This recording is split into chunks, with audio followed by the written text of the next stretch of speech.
Classes లో linear expansion, areal expansion, volume expansion దానికి సంబంధించిన కొన్ని ఎగ్జాంపుల్స్ మనం డిస్కస్ చేసుకున్నాం. ఈ క్లాస్ లో మనం డిస్కస్ చేసుకోవాల్సింది ఏంటంటే సేమ్ ఇది కూడా ఎక్స్పాన్షన్స్ కి సంబంధించిన ఎగ్జాంపుల్స్ ని డిస్కస్ చేసుకొని లాస్ట్ క్లాస్ లో ప్రతి సబ్స్టెన్స్ కూడా 90% ఆఫ్ ద సబ్స్టెన్సెస్ హీటింగ్ లో ఎక్స్పాన్షన్ అయ్యి కూలింగ్ లో కాంట్రాక్ట్ అవుతుందన్న విషయం డిస్కస్ చేసుకున్నాం. రిమైనింగ్ 10% సబ్స్టెన్స్ మాత్రం కూల్ చేస్తే హీట్ చేస్తే కాంట్రాక్ట్ అవుతుందన్న విషయం లాస్ట్ క్లాస్ లో చెప్పుకున్నాం. సో ఈ క్లాస్ లో అది ఎలాగా ఏంటి అనేది డిస్కస్ చేయాలి. సో ఇప్పుడు మనకి పెండ్యులం క్లాక్ తీసుకున్నట్టయితే, పెండ్యులం క్లాక్ అంటే టైం చూసుకోవడానికి ఇప్పుడు అంటే డిజిటలైజ్డ్ వాచెస్ అవి వచ్చేసాయి, డిజిటలైజ్డ్ క్లాక్స్ కూడా వచ్చేసాయి. ఒకనొక టైంలో అంటే 1990s ఆ టైంలోకి వచ్చేటప్పటికి పెండ్యులం క్లాక్స్ ఉండేవి మనకి టైంని మెజర్ చేసుకోవడం కోసం. సో ఆ పెండ్యులం క్లాక్స్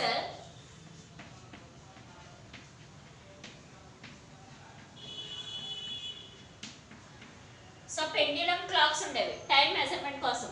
సో ఆ పెండ్యులం క్లాక్స్ ఎలా ఉండేవంటే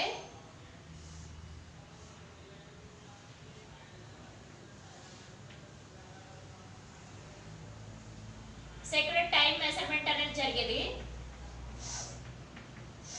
సో ఇది టు అండ్ ఫ్రో మోషన్ చేసేది. సో అంటే ఇలా ఇలా ఇలా ఇలా కదిలేవన్నమాట క్లాక్స్.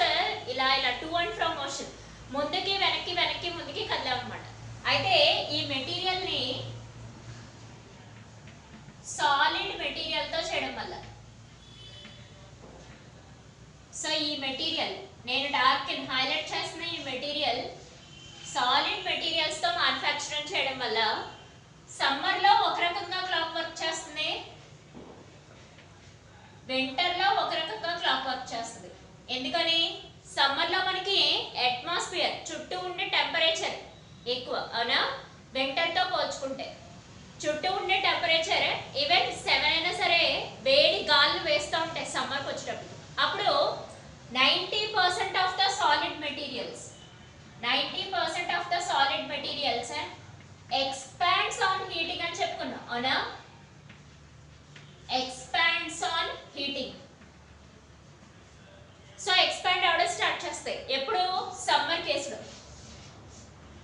సమ్మర్ కేసులో హీట్ గా ఉండాలి, చుట్టూ ఉండే అట్మాస్ఫియర్ మనకి హీట్ గా ఉండడం వల్ల ఈ సాలిడ్ మెటీరియల్స్ ఎక్స్పాండ్ అవడం స్టార్ట్ చేస్తాయి. ఎప్పుడైతే ఎక్స్పాండ్ అవడం స్టార్ట్ చేస్తాయో టైం పీరియడ్ కి ఈక్వేషన్ చూస్తుంది, time period of pendulum clock. So దీని గురించి నెక్స్ట్ చాప్టర్స్ లో డిస్కస్ చేసుకుందాం, time period of pendulum clock గురించి. దాని ఈక్వేషన్ మట్టికి మాత్రం ఈ క్లాస్ లో చూద్దాం. సో ఈక్వేషన్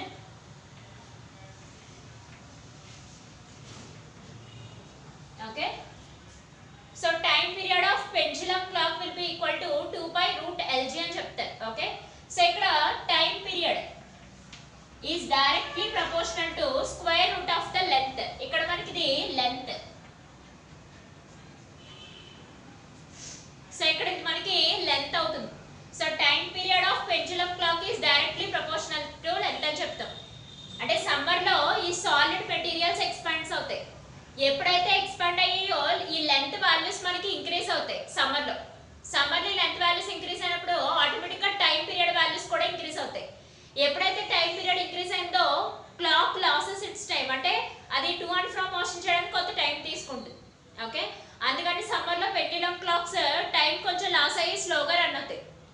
కానీ వింటర్ లో అలా కాదు, ఎందుకంటే సాలిడ్ మెటీరియల్స్ కాంట్రాక్ట్ అవుతాయి కూలింగ్ కి, అవునా? సో ఎప్పుడైతే కాంట్రాక్ట్ అయ్యాయో లెంత్ డిక్రీజ్ అవుతుంది, ఆటోమేటిక్ గా టైం పీరియడ్ కూడా డిక్రీజ్ అవుతుంది. అందుకోసం క్లాక్ గెయిన్స్ ఇట్స్ టైం, దాని టైం ఎక్కువ చేసుకొని టు అండ్ ఫ్రో మోషన్స్ అనేవి ఎక్కువగా చేస్తూ ఉంటాయి. అందుకోసం అని మనం సమ్మర్ లో పెండ్యులం క్లాక్ స్లోగా తిరుగుతున్నాయి. సంబాట్ మరీ స్లోగా అంటే స్లోగా తిరగడం కాదు, సంబాట్ ఒక 0.5% అయినా మనకి టైం కొంచెం లాగింగ్ నేచర్ లో తిరుగుతూ ఉంటుంది సమ్మర్ లో. కానీ వింటర్ లో అలా కాదు, కొంత 0.5% అంటే మైన్యూట్ పర్సెంట్ మనకి వింటర్ లో కొంచెం లీడింగ్ నేచర్ ముందుకు వెళ్తూ ఉంటుంది అనమాట. ఓకే.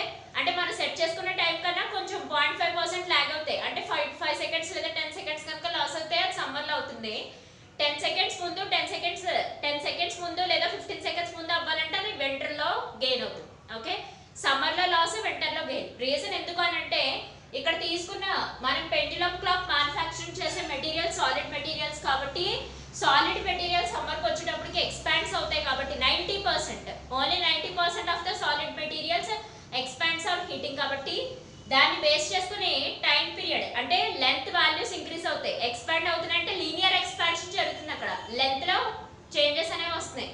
సో లెంత్ లో చేంజెస్ వస్తే టైం పీరియడ్ కూడా ఇంక్రీజ్ అవుతూ ఉంటుంది. ఎప్పుడైతే టైం పీరియడ్ ఇంక్రీజ్ అవుతూ ఉంటుందో ఆ సిచ్యువేషన్ లో సమ్మర్ లో clock loses its time loss అయిపోతూ ఉంటుంది. సో దానికి ఆపోజిట్ లో ఆలోచించుకోవాలి ఎవరు వింటర్ కేసెస్ కి వచ్చేటప్పటికి. ఓకే, సో అదే విషయం ఒకసారి బోర్డు మీద వర్డ్ రూపంలో రాసుకోవచ్చు. అప్పుడు దాన్ని బట్టి సమ్మర్ లో లాస్ ఎందుకు అవుతుంది, వింటర్ లో గెయిన్ ఎందుకు అవుతుందో చూసుకుందాం.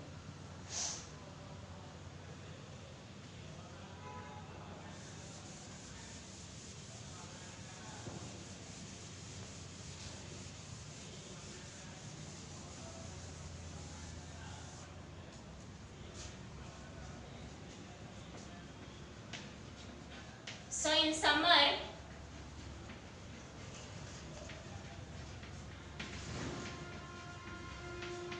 solid materials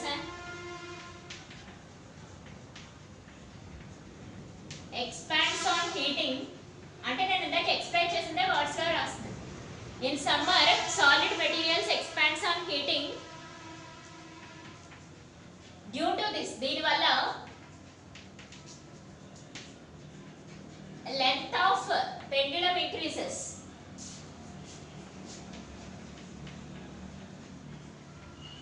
Length of pendulum increases. అంటే ఖచ్చితంగా అది అది ఖచ్చితంగా ఏ ఎక్స్పాన్షన్, అది linear expansion. Linear expansion alpha అనే లెటర్ తో డినోట్ చేస్తాం. ఓకే, సో సమ్మర్ లో మనకి సాలిడ్ మెటీరియల్స్ హీటింగ్ వల్ల ఎక్స్పాండ్ అవుతాయి కాబట్టి డ్యూ టు దిస్ అందువల్ల length of the pendulum clock increase అవుతుంది.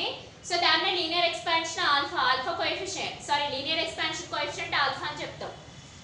Length of the pendulum increases అవుతుంది కాబట్టి at the same time due to this length of the pendulum increases. So అందువల్ల time period capital T also increases. So length ఎప్పుడైతే increase అవుతుందో దానివల్ల time period కూడా increase అవుతుంది. అందువల్ల క్లాక్ లాసెస్ ఇట్స్ టైం, అంటే స్లోగా తిరుగుతుంది అనమాట, slow motion. Clock loses its time, losses its time అంటే స్లో. ఓకే, ఇప్పుడు దీనికి ఆపోజిట్ లో ఆలోచించుకొని వింటర్ గురించి రాసుకోవాలి. ఇన్ వింటర్, సో నేను ఎక్స్ప్లెయిన్ చేసిందే వర్డ్స్ లో రాస్తున్నాను అంతే. In winter solid materials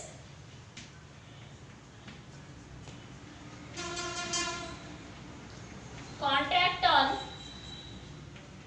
cooling. Cool అయ్యే కొద్ది సాలిడ్ మెటీరియల్స్ కాంట్రాక్ట్ అవుతాయి, అవునా? సో దానికోసం డ్యూ టు దిస్ దానివల్ల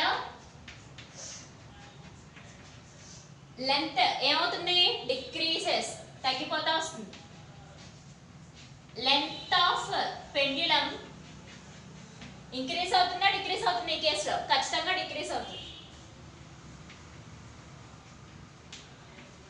సో ఎప్పుడైతే లెంత్ డిక్రీజ్ అయిందో so time period capital T అంటే T is directly proportional to root L formula use చేసుకోండి. Okay, so T is directly proportional to root L base చేసుకొని ఎప్పుడైతే time ఇది decrease అయిందో length decrease అయితే ఆటోమేటికల్ గా టైం పీరియడ్ ఆల్సో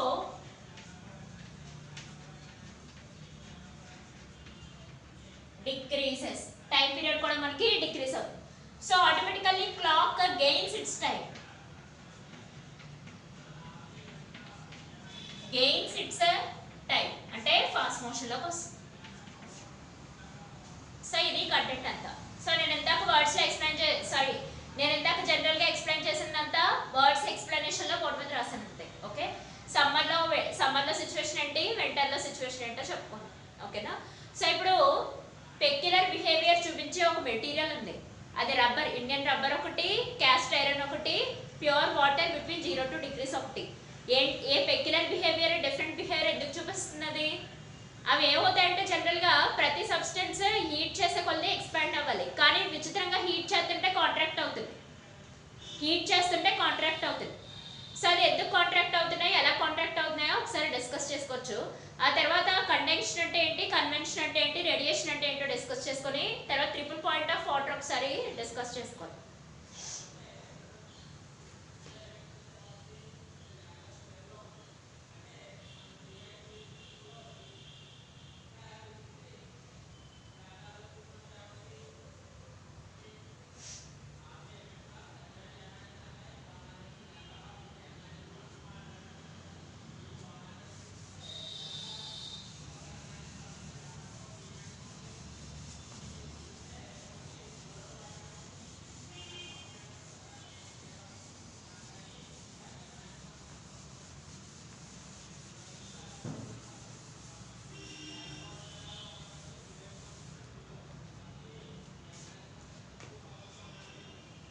సో ఇప్పుడు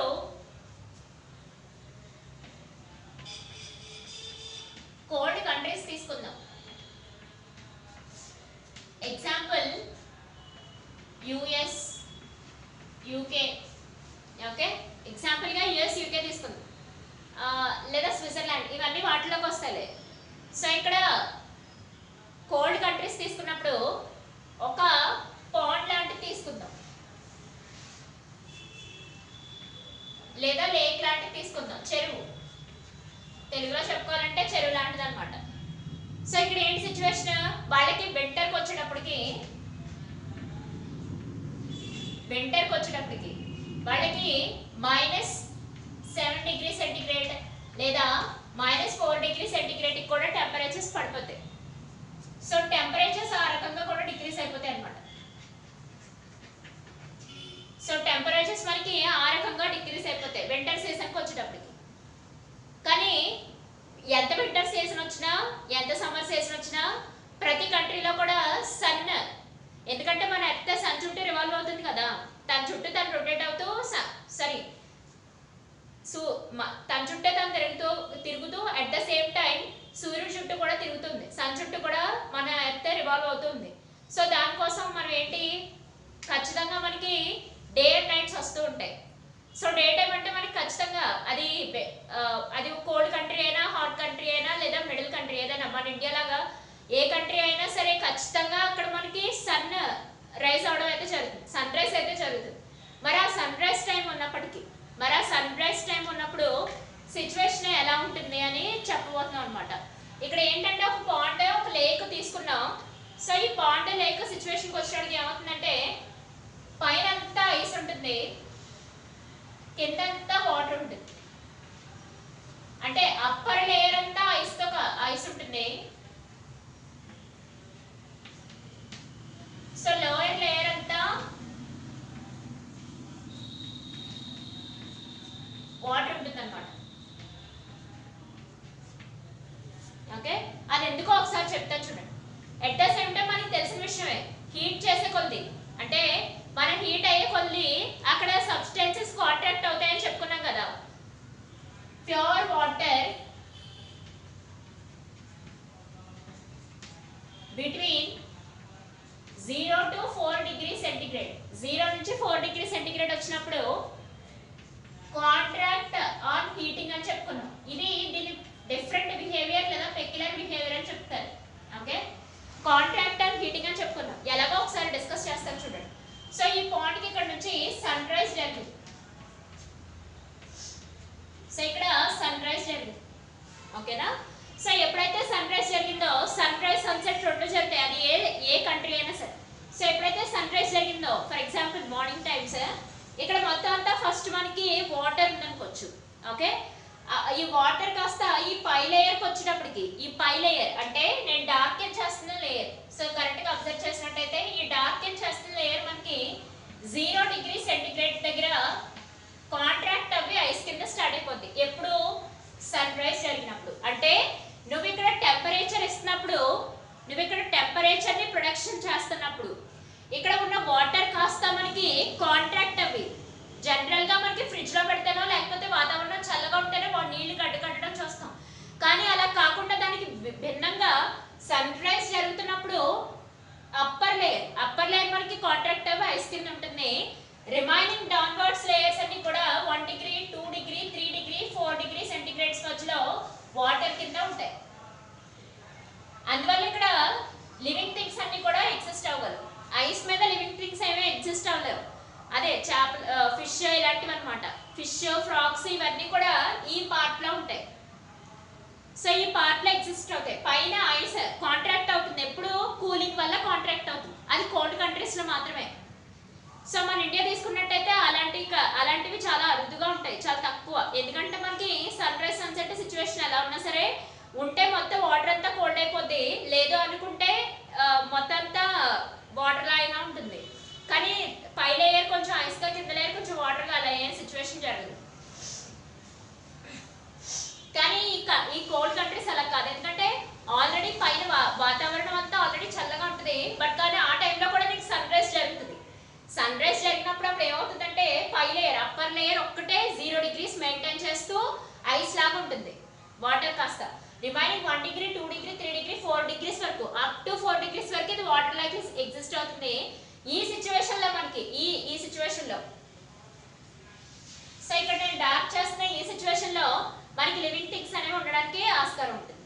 okay, so ఇక్కడ మళ్ళీ ఒకసారి చెప్తున్నాను చూడండి. Pure water between 0 to 4 degrees temperature, ఆ 0 to 4 డిగ్రీస్ టెంపరేచర్ మెయింటైన్ చేసినప్పుడు కాంట్రాక్ట్ ఆన్ హీటింగ్. ఎప్పుడు? సన్ రైజ్ జరుగుతున్నప్పుడు ఆటోమేటికల్ గా కోల్డ్ కంట్రీస్ లో సన్ రైజ్ జరుగుతున్నప్పుడు టాప్ మోస్ట్ లేయర్ కాంట్రాక్ట్ అవుతుంది, ఐస్ లాగా తయారైపోతుంది. వాటర్ కాస్త ఐస్ లా తయారైపోతుంది. ఓన్లీ ఒక లేయర్, ఆ కింద లేయర్ అంతా మనకి కోల్డ్ వాటర్ ఎగ్జిస్ట్ అవుతుంది. Remaining 1 degree 2 degree 3 degree 4 degrees వరకు మనకి వాటర్ లానే ఉంటుంది, ఐస్ కట్టదు. ఓకే, సో ఇది పెక్యులర్ డిఫరెంట్ బిహేవియర్. అంటే జనరల్ గా ప్రతి మెటీరియల్ లో కూడా హీట్ చేస్తే ఎక్స్పాండ్ అవ్వాలి, కానీ కాంట్రాక్ట్ అవుతుందని చెప్పడం కోసం ఈ కోల్డ్ కంట్రీస్ ని ఎగ్జాంపుల్ గా తీసుకొని చెప్తాం. ఓకే, సో నెక్స్ట్ కాన్సెప్ట్ వచ్చి కండెన్షన్, కన్వెక్షన్, రేడియేషన్. సో ఇది next concept.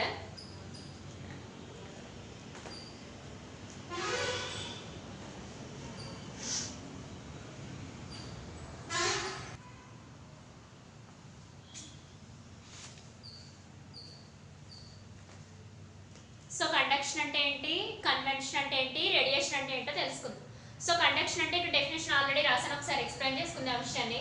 Heat is transferred from one place to another place without actual movement of the particles. అంటే హీట్ ట్రాన్స్ఫర్ అవుతుంది ఒక ప్లేస్ నుంచి ఇంకొక ప్లేస్ కి, కానీ పార్టికల్స్ యాక్చువల్ మూవ్మెంట్ అవసరం లేదు. దాన్ని కండక్షన్ అని చెప్తారు. ఓకే, సో కన్వెన్షన్ అని చెప్పాలి. కన్వెన్షన్ ఏంటి? With actual movement of the particles జరిగి హీట్ కనుక ట్రాన్స్ఫర్ అయితే అది కన్వెన్షన్. అసలు ఏ రకమైన మూమెంట్ లేకుండా హీట్ కనుక ట్రాన్స్ఫర్ అయితే అది కండక్షన్. సో అక్కడ physical without help of any material medium, A material medium help తీసుకోకుండా అది హీట్ కనుక ట్రాన్స్ఫర్ అయితే దాన్ని రేడియేషన్. సో ఇలా చెప్తే మనకి ఏ రకంగా అర్థం కాదు కాబట్టి ఎగ్జాంపుల్స్తో చెప్పుకుందాం. ఫస్ట్ కండక్షన్ గురించి మాట్లాడుకుందాం. వాళ్ళు ఏం చెప్తున్నారు? Heat is transferred, heat transfer అవుతుందంట ఒక ప్లేస్ నుంచి ఇంకొక ప్లేస్కి, కానీ యాక్చువల్ మూమెంట్ అవసరం లేదు. ఫర్ ఎగ్జాంపుల్ ఒక ఐరన్ రాడ్ తీసుకున్నాం. ఐరన్ రాడ్ తీసుకున్నప్పుడు ఒక సైడ్ బాగా హీట్ చేసినప్పుడు రెండో సైడ్ కూడా ఆటోమేటిక్గానే కాలుతుంది, అవునా? ఒక సైడ్ హీట్ని బాగా ట్రాన్స్ఫర్ చేసినప్పుడు అనుకోకుండా రెండో సైడ్ కూడా మనకి హాట్గానే ఉంటుంది. దానికి మనం ప్రత్యేకించి రెండో సైడ్ కూడా తీసుకెళ్లి హీట్లో పెట్టాల్సిన అవసరం లేదు. అంటే నీకు అక్కడ ఆ పార్టికల్లో, ఆ మెటీరియల్లో ఉన్న మీడియం ఏమైనా కదిలిందా? నువ్వు ఐరన్ రాడ్ని ఏ రకంగానే 2 ముక్కలు చేసి మళ్ళీ ఇరిపి మళ్ళీ తీసుకెళ్లి పోయలేం పెట్టలే. ఒక సైడ్ ఆటోమేటిక్గా హీట్ చేస్తే రెండో సైడ్ ఆటోమేటిక్గా హీట్గానే ఉంటుంది. అంటే ఎటువంటి పార్టికల్ మూమెంట్స్ అనేవి జరగలేదు. ఎలా ఉన్నది అలాగే స్టేబుల్గా ఉంది, బట్ కానీ హీట్ అనేది ట్రాన్స్ఫర్ అయింది. So iron rod is the best example. So iron rod maximum conduction కూడా మనకి సాలిడ్స్లోనే జరుగుతుంది అనమాట. సో ఇక్కడ సాలిడ్స్లోనే కండక్షన్ ఎక్కువగా అబ్జర్వ్ చేస్తాం. సో 99%, 90% కూడా కాదు, 99% సాలిడ్స్లోనే మనం కండక్షన్ అనేది అబ్జర్వ్ చేస్తాం. అంటే సాలిడ్స్ని ఒక సైడ్ హీట్ చేస్తే ఆటోమేటిక్గా రెండో సైడ్ కూడా హీట్ అయిపోతాయి. దానికోసం పార్టికల్ మూమెంట్ జరగాల్సిన అవసరం ఏమీ లేదు. సో సాలిడ్స్లో మనకి కండక్షన్ జరుగుతుంది, at the same time convection. So ఈ కన్వెక్షన్ జరగాలి. కన్వెక్షన్ స్పెల్లింగ్ చూసుకోండి ఒకసారి. కన్వెక్షన్ ఇది V. So convection with actual movement of the particle. అంటే దాని అర్థం ఏంటంటే మనకి 2 రకాల కన్వెక్షన్స్ జరుగుతాయి. ఒకటి ఫోర్స్డ్ కన్వెక్షన్, రెండోది న్యాచురల్ కన్వెక్షన్.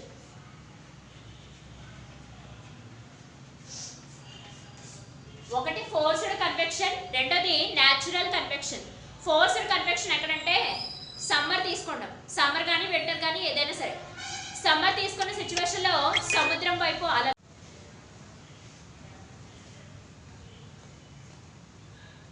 సో ఇక్కడ మనకి కన్వెక్షన్ లో రెండు రకాల కన్వెక్షన్స్ జరుగుతాయి. ఒకటి ఫోర్స్డ్ కన్వెక్షన్, రెండోది natural convection.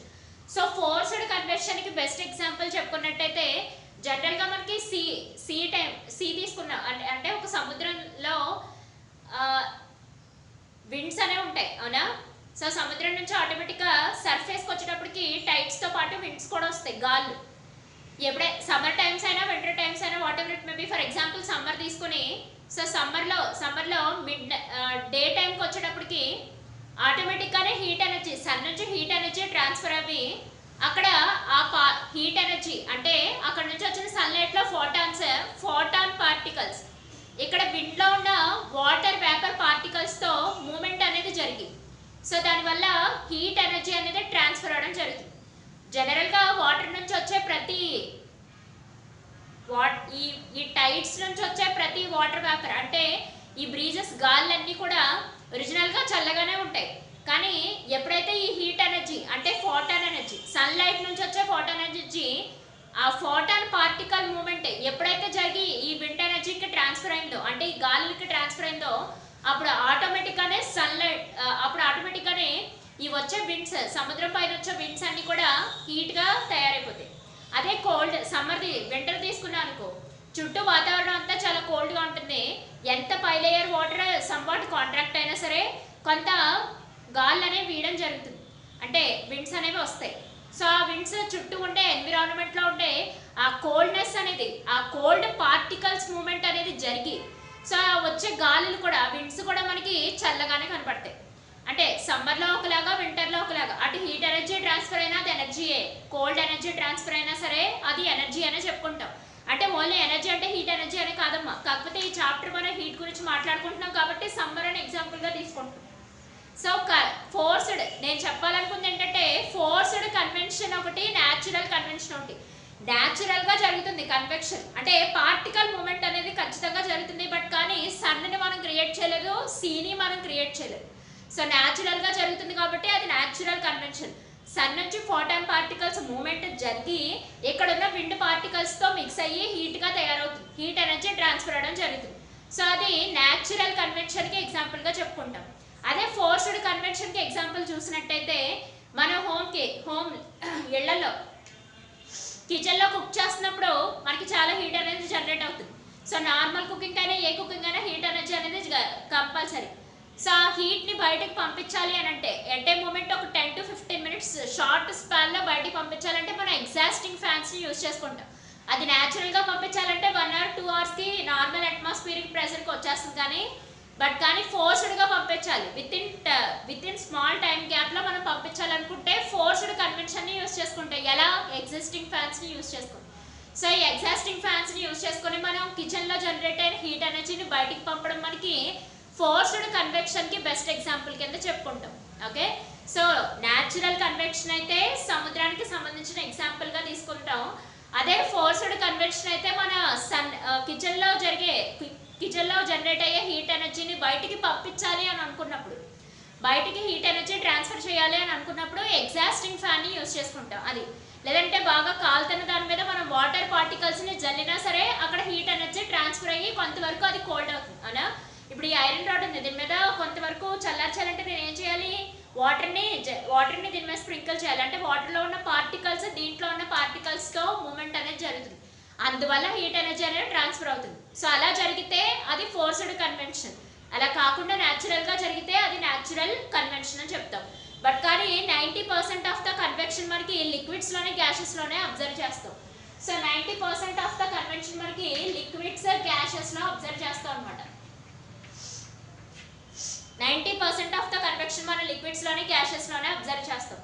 So next concept వచ్చి మనకి రేడియేషన్ అంటే బెస్ట్ ఎగ్జాంపుల్ చెప్పుకున్నట్టయితే ఎటువంటి మీడియం లేకుండా మనకి ఎనర్జీ అనేది ట్రాన్స్ఫర్ అవడం. ఫర్ ఎగ్జాంపుల్ సమ్మర్ తీసుకున్నట్టయితే హీట్ ఎనర్జీ ట్రాన్స్ఫర్ అవుతుంది, అదే వింటర్ తీసుకున్నట్టయితే కోల్డ్ ఎనర్జీ ట్రాన్స్ఫర్ అవుతుంది. మనం సమ్మర్ టైంలో వెళ్ళి బయట ఎండలో నుంచున్నాం అనుకో, మనం ఎలా ఉంటాం, వేడిగా అవుతాం కాసేపటికి. అంటే సన్లైట్ నుంచి వచ్చే ఎనర్జీ మనకి ట్రాన్స్ఫర్ అవుతూ ఉంటుంది, ఆ ఫోటాన్ ఎనర్జీ వచ్చి మనకి ట్రాన్స్ఫర్ అవుతుంది. ఓకే, వింటర్లో బయట నుంచున్నట్టయితే ఉన్న కోల్డ్ ఎనర్జీ వచ్చి మనకి ట్రాన్స్ఫర్ అవుతుంది. మధ్యలో అక్కడ ఏ మెటీరియల్ మీడియం కాంటాక్ట్ ఏమి ఉండదు. మెటీరియల్ ఈవెన్ మనం తీసుకెళ్ళి ఫర్ ఎగ్జాంపుల్ పోనీ ఆ గాలి మనకి మెటీరియల్ మీడియం కాంటాక్ట్ అని అనేసుకున్నా సరే, అది అలా పక్కన పెట్టినా ఆ రకంగా చూస్తే కన్వెక్షన్ అయిపోతుందని అనుకున్నా, తీసుకెళ్ళి మనల్ని వ్యాక్యూమ్లో పెట్టినా సరే, వ్యాక్యూమ్ అంటే ఏంటి, అక్కడ ఏ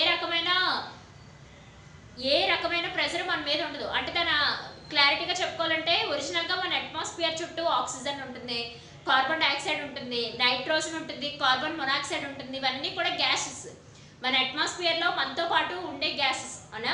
సో ఆ గ్యాసెస్ ఏమీ లేవు, ఓన్లీ వ్యాక్యూమ్ ఒకటి ఉంది, ఖాళీ. ఆ గ్యాసెస్ అసలు ఏమి ఎగ్జిస్ట్ అవ్వట్లే, ఓన్లీ వ్యాక్యూమ్లో నేను సన్ మాత్రమే ఉన్నాం అనుకోవచ్చు. అలా అయినా సరే నాకు హీట్ ఎనర్జీ ట్రాన్స్ఫర్ అవుతుంది. అంటే మీకు డౌట్ రావచ్చు అనమాట, మేడం ఏంటి ఎలా చెప్పింది, న్యాచురల్ కన్వెన్షన్ రేడియేషన్ అనే రెండు ఒకటే కదా, మరి అలా అనుకుంటే రెండు సేమ్ కదా అని అనుకోవచ్చు. అలా కాదు, నేను చెప్పాలనుకుంటుంది ఏంటంటే, అసలు ఏ గ్యాసెస్ లేకపోయినా, నన్ను తీసుకెళ్లి వ్యాక్యూమ్లో పెట్టిన అక్కడ ఏ గ్యాసెస్ ఎగ్జిస్ట్ అవ్వకపోయినా సరే, ఆ సన్ నుంచి వచ్చే సన్లైట్ నన్ను ఖచ్చితంగా రేడియేట్ చేసేస్తాయి. అర్థమైందా? అంటే నేను చెప్పాలనుకుంది ఏంటంటే, ఏ మెటీరియల్ మీడియం అవసరం లేకుండా హీట్ ఎనర్జీ కానీ కోల్డ్ ఎనర్జీ కానీ ట్రాన్స్ఫర్ అయితే దాన్ని రేడియేషన్ అని అంటాం. అది లిక్విడ్ అయినా సరే, గ్యాస్ అయినా సరే. సో ఎటువంటి గ్యాసెస్ లేనప్పుడు కూడా తీసుకెళ్లి వ్యాక్యూమ్ ఛాంబర్లో నన్ను సన్ని ఫోకస్ పెట్టినా సరే, సన్ వల్ల నాకు ఎంతో కొంత హీట్ ఎనర్జీ తీసుకొని నేను కూడా హాట్ బాడీ కింద హాట్ ఎనర్జీ నాకు ట్రాన్స్ఫర్ అయ్యి నేను హాట్ బాడీ కింద తయారవుతాను.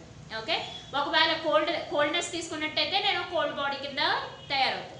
సో ఇది ఎటువంటి మెటీరియల్ మీడియం కాంటాక్ట్స్ లేకుండా ఎనర్జీ కనుక ట్రాన్స్ఫర్ అయితే దాన్ని రేడియేషన్ అని చెప్తాం. ఓకే, సో ఫిజికల్ మూమెంట్ ఏ పార్టికల్ మూమెంట్ ఏమాత్రం లేకుండా జరిగితే అది కండక్షన్, పార్టికల్ మూమెంట్స్ వల్ల జరిగితే అది కన్వెక్షన్, అంటే ఏ రకమైన మీడియం లేకుండా జరిగితే అది రేడియేషన్. ఓకేనా? అంటే ఎక్కడైనా సరే ఎనర్జీ ట్రాన్స్ఫర్ అవడం, energy neither can be created nor can be destroyed, but it can be transferred from one form to another. అంటే ఒక ఫామ్ నుంచి ఇంకో ఫామ్కి చెప్పగలం కానీ ఎనర్జీని క్రియేట్ చేయలేం, అలానే డిస్ట్రాయ్ కూడా చేయలేం. ఓకే, సో ఇక్కడ కండక్షన్ అంటే పార్టికల్ మూమెంట్ ఏమీ జరగదు. పార్టికల్ మూమెంట్ జరగకుండా ఉండడం అంటే సాలిడ్స్లో ఉంటుంది. సో సాలిడ్స్లో ఒక సైడ్ హీట్ చేస్తే ఆటోమేటిక్గా రెండో సైడ్ కూడా హీట్గానే ఉంటాయి.